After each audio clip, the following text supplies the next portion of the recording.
Hey, welcome back. Sports Talk with Big Sarge right here on the legendary KYLK and the all-new 92.3 FM. Let's get past the pleasantries, and I want to jump right back into this Ed Oliver and Major Applewhite skirmish on last night. For those of you all who are just listening, I've been talking about Major Applewhite trying to pull a jacket off of Ed Oliver on last night, and they got into it. Him and the coach got into it. And I started out my whole segment by saying that stars are different. Stars get treated different. Stars should get treated differently. Michael Jordan got treated differently. LeBron James right now gets treated differently. James Harden gets treated differently. J.J. Watt, Deshaun Watson, DeAndre Hopkins, they get treated differently. George Springer, Correa, Bryce Harper, Mookie Betts. These players, these star players, get treated differently, as they should. They are stars for a reason. They are the elite. And if you're an elite, you should get treated differently. I don't care what you say. I don't care how mad you get. Elite players should get preferential treatment. I told you, Larry Bird used to get on the plane first so he could pick the seat that he wanted so he could be comfortable for the game that night. Or the game the next day. It does not matter. Michael Jordan didn't have a curfew. Emmitt Smith could sleep in the meetings, and Jimmy Johnson said all we would do was nudge him and tell him to wake up. But if somebody else did it, they'll cut him. John Roper, who went to Jack Yates High School and went to Texas A&M University, played linebacker for the Dallas Cowboys. He fell asleep in the meeting. Jimmy Johnson cut him. Cut him. Kervin Richards, running back out of LaPorte. Played for the Dallas Cowboys. Fumbled twice in the game. He didn't even get back on the bus. Jimmy Johnson cut him. Emmitt could. And this was in a game that didn't even mean anything. This is at a game at the end of the season. It did not mean anything for the Dallas Cowboys. But he said, hey, look, no, you're not just going to come out here and just do that. But if Emmitt Smith would have fumbled twice, you think he would have got cut? Star players get preferential treatment, as they should. There's not a player on the Los Angeles Lakers right now that can say anything about what LeBron James get. Listen, do you think that when it was time to sign Lonzo Ball, or when it was time to sign Brandon Ingram, or when it was time to sign Tyson Chandler, Lance Stevenson, Michael Beasley, Rajon Rondo, do you think that Magic Johnson went to their house and waited? Why don't you read the story about free agency and LeBron James before he went to the Los Angeles Lakers? Magic Johnson showed up 2 hours early and sat in his driveway waiting for free agency to start. All-star Hall of Famer, 5-time champion, Magic Johnson, one of the best point guards, one of the best basketball players to ever play the game, was sitting in LeBron James' driveway, waiting on free agency to start so he could go make a pitch for him to be able to come play for the Los Angeles Lakers. Do you think that Magic Johnson has done that for anybody else? He would have done it for Kobe. He would have done it for Shaq. These are star players.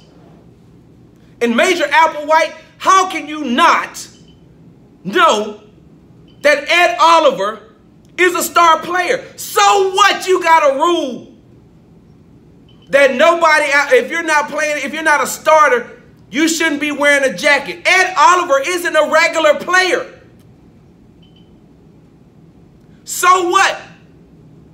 No, I don't condone the fact that Ed Oliver went off on Major Applewhite like that. But I also don't condone the fact that Major Applewhite put his hands on him. And this is why you're coaching where you're coaching. This is why you're not at the University of Texas. 1, you're not ready. 2, the University of Texas told you can't come back because of some indiscretions you had with a college, with a grad assistant. This is why you'll never be anything but where you are right now. Do you honestly think that the University of Houston will ever get another 5-star recruit while you're coaching? This thing has went viral. Do you honestly think that there's parents looking and saying, oh, no, my son can't go play there? You going to put your hands on him? I don't care if you are trying to take the jacket. You going to put your hands on him? You couldn't wait till we got into the locker room? and handled it that way? No possible way. You're not going to put your hands on my child. You were wrong, Major Applewhite. That is your 5-star recruit right there. See, people are saying, well, he the coach. You should do what he say. Okay, you may have a point. You may have a point. He's the coach. You do what he say. Okay. He's also the coach and you don't put your hands on other people. Because at the end of the day, Ed Oliver is still a man. A large man at that. So, let's look at this thing a little bit differently, though. Major Applewhite, do you not know that you just cost the University of Houston as a whole? Do you not know that you just cost the University of Houston athletic program as a whole millions of dollars? Not only did you do that because Ed Oliver's not going to give back now. You've made his experience there terrible. So he's not going to give any money back now. You're not going to be able to get those big name recruits to come in there that's going to boost ticket sales, that'll boost the athletic department and give more money to the university. No. No matter what you come out and say, no matter how much you try to say that Ed Oliver is just a kid, we should forgive him, this, that, and other. No, you were wrong. You were wrong. This is Ed Oliver, the only 5-star recruit the University of Houston has ever had. Ever playing for his hometown team. And here's another thing. Two other things right quick. And I'm not going to be finished, so don't think I am. First thing is this. You should be grateful that he's even playing, or that he even attempted to play this year.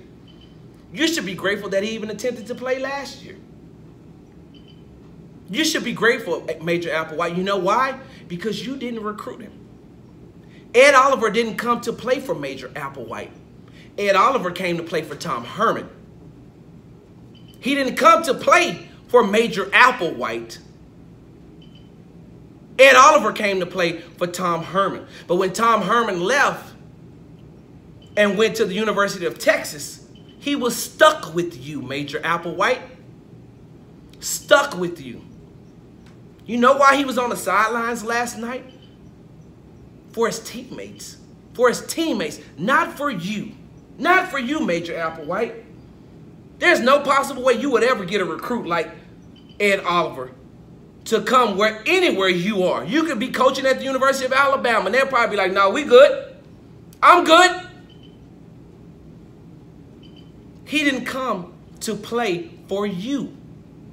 He came to play for Tom Herman, a real coach. No matter how I feel about what he did from leaving the University of Houston, he still has the pedigree, more pedigree than what you had. Second thing, they're making this big thing about the fact that Ed Oliver is supposed to have a bad knee and he's jumping around, catching passes before the game. Okay, so you know what actually Major Applewhite did? He turned around and he looked and sing cha-ching. You know what I mean by cha-ching? He's looking at maybe his conference championship not being on the field. He's looking at his major bowl game not being on the field. He's turned around looking at Ed Oliver and basically saying, how dare you not be on this field making me money right now? How dare you not be on this field making me money? Ed Oliver, you say you're hurt, but yet I see you jumping around, catching passes and this, that, and the other. Why you not out on the field making money for me? Why you not out here making money for the University of Houston? Why, Ed Oliver? Let's just go ahead and call a spade, Major Applewhite. That is the reason. You're mad because he's not playing. Well, he could have shut it down like Nick Bosa did up at Ohio State and say, I'm not coming back to play this year. I'm going to go ahead and focus on my draft status. That's what he could have said, Major Applewhite, but he's still there because he got a lot of friends there. So he's still on the sidelines for his teammates. And I'm going to tell you something that may not be popular around the city of Houston or surrounding areas right now. What does he have to play for? He should not come back. There is not one thing that the University of Houston football program has to offer Ed Oliver to get on the field and risk being hurt. Did you not see the star offensive player for the Houston Cougars, University of Houston Cougars, go down last night, De'Aaron King, who is second in overall touchdowns in the nation with 50? Ed Oliver watched as he is being carted off the field with a knee injury, and he's out for the season.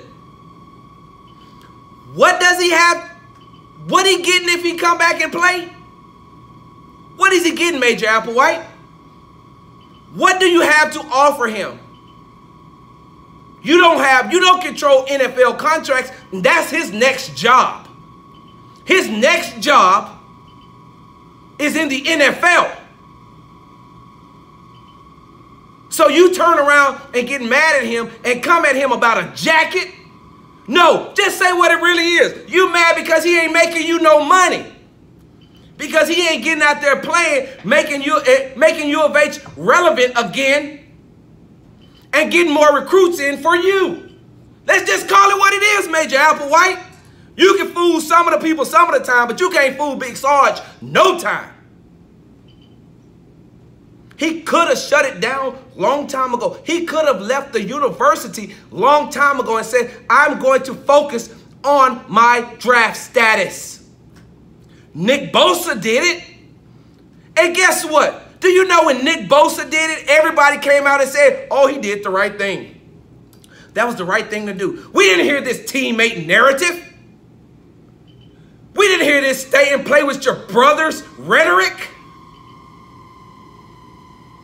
But let me tell you something. On Sports Talk with Big Sarge, right here, I tell it like a T.I. is. Oh, there's definitely a difference due to race. You're making the right decision, Nick Bosa. That is the right decision. You go out and you worry about you worry about your future. Oh, Ed Oliver, you don't care nothing about your teammates. You don't care nothing about your brothers. You're around here jumping all around, doing all this before pregame, and then you can't get on the field. You a sellout. You don't care nothing about team. Look how you're upstaging your coach. Nick Bosa, you're doing the right thing.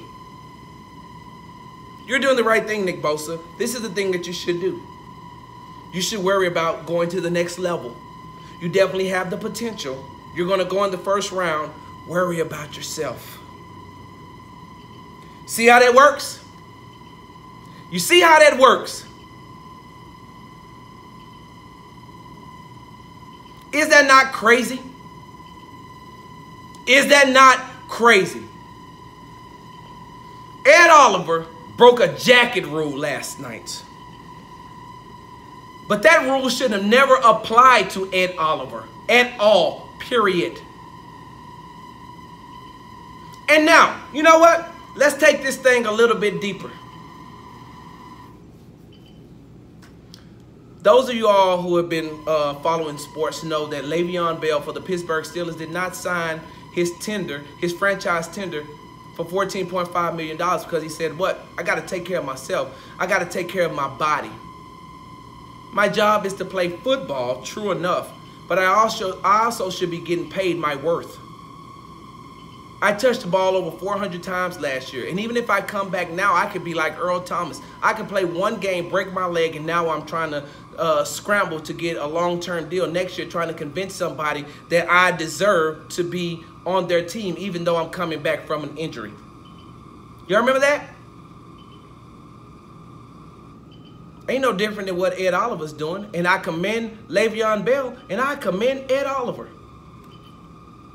You're doing the right thing, young man. There's nothing else that the University of Houston can offer you.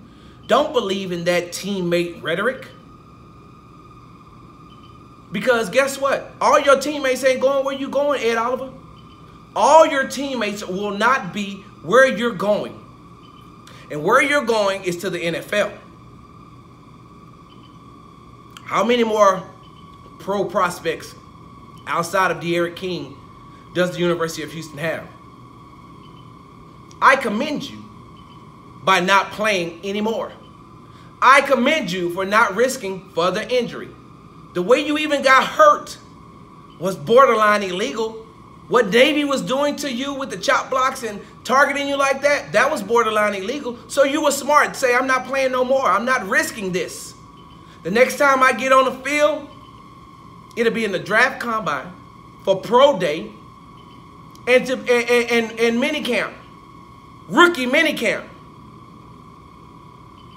So just like Le'Veon Bell did the right thing by protecting himself, so is Ed Oliver. And before you all start saying, well, he get a scholarship, you tell me what the employment rate for college graduates are for the last 5 to 7 years. You tell me.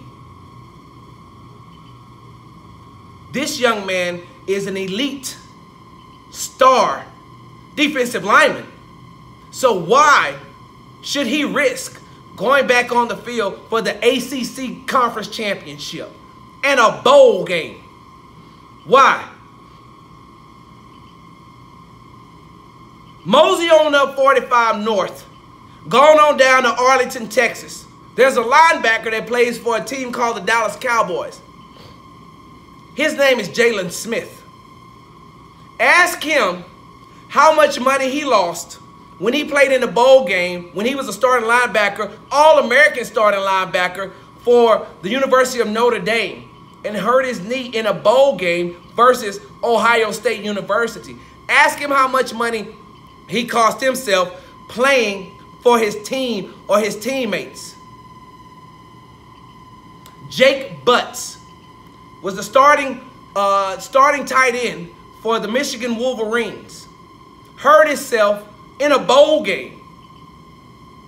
Ask him how much money he cost himself trying to play for his brother and some bowl game paraphernalia, not even getting paid, no money. He wasn't getting anything. Jalen Smith didn't get anything. He lost money, and the Cowboys took a chance on him. No, Ed Oliver, you're doing the right thing. Major Applewhite, you were wrong. I ain't done with this. I'm going to stay on this.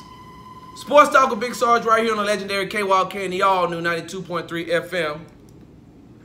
Tune in every Thursday to Table Talk with your boy, T.D. Blacksher, on the legendary station, KYOK, 1140 AM and 92.3 FM. That's 10 AM to 11.